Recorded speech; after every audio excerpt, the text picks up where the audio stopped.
నమస్తే అందరికీ. చికెన్తో ఎప్పుడు కర్రీ, ఫ్రై, బిర్యానీ కాకుండా ఇలా చికెన్తో బాల్స్ చేసి చూడండి. చాలా సింపుల్గా, టేస్టీగా సూపర్ ఉంటాయి. ప్రాసెస్ చూద్దామా? ముందుగా బోన్లెస్ చికెన్ తీసుకొని మిక్సీలో వేసి చూపించిన విధంగా మిక్సీ పట్టుకోవాలి. అందులో చిన్నగా కట్ చేసుకున్న ఆనియన్స్, 2 పచ్చిమిర్చి, కొత్తిమీర, కరివేపాకు, గరం మసాలా, ఉప్పు, కారం, అల్లం పేస్ట్, 1 స్పూన్ శనగపిండి, 2 స్పూన్స్ బియ్యపిండి వేసుకొని ఉంటే లెమన్ కూడా వేసుకోండి, చాలా బాగుంటాయి.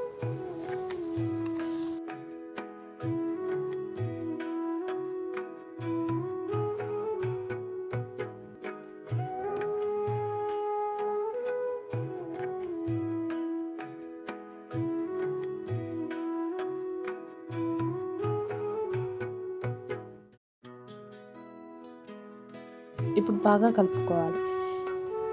ఇందులో వాటర్ ఏం పట్టవు, ఎందుకంటే చికెన్లో ఉన్న వాటర్ సరిపోతాయి.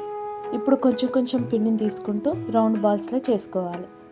కడాయిలో ఆయిల్ హీట్ అయ్యాక ఒకటొకటిగా వేసుకోవాలి. వేసిన వెంటనే కలపకుండా ఒక 2 మినిట్స్ అలానే వదిలేయాలి. తర్వాత ఒక స్పూన్తో నెమ్మదిగా కలుపుకోవాలి. గుర్తుపెట్టుకోండి, స్టవ్ మాత్రం మీడియం టు లో ఫ్లేమ్లో మాత్రమే ఉంచుకోవాలి. మంచి కలర్ వచ్చాక తీసి సర్వ్ చేసుకోవడమే. లోపల సాఫ్ట్గా, బయట క్రంచీగా, తిన్నాక ఇవి నేనే చేశానా అని నమ్మడానికే టైం పడుతుంది. అంత బాగుంటాయి. ఒకసారి ట్రై చేసి చూడండి.